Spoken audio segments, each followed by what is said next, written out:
আমি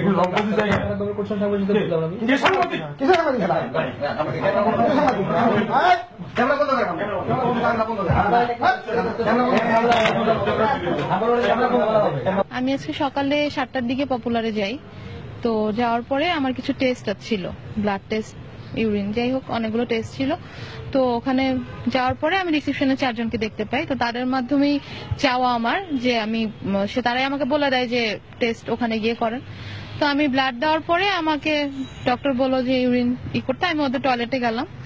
যাওয়ার পরে ওখানে আমার যে কাজ আমি করার পরে তো আমি দেখলাম যে আমার যেখানে আমি আমার ওয়াশরুমের নিচে কেউ একজন হাত দিয়ে ভিডিও করতেছে, মোবাইলে ভিডিও করতেছে। আমি যখন করতেছি যে কে ভিডিও করতেছে, সে সাথে সাথে মোবাইল নিয়ে বের হয়ে গেল। তো পিছন থেকে আমি দেখছি যে তখনই চিনছি যে ওকে তো আমি ওখানে বসে থাকতে দেখছি।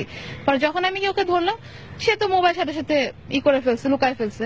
পরে যখন মোবাইল বের করতে বললাম, মোবাইল বের করে না, সে ওটা ডিলিট করার জন্য অস্থির।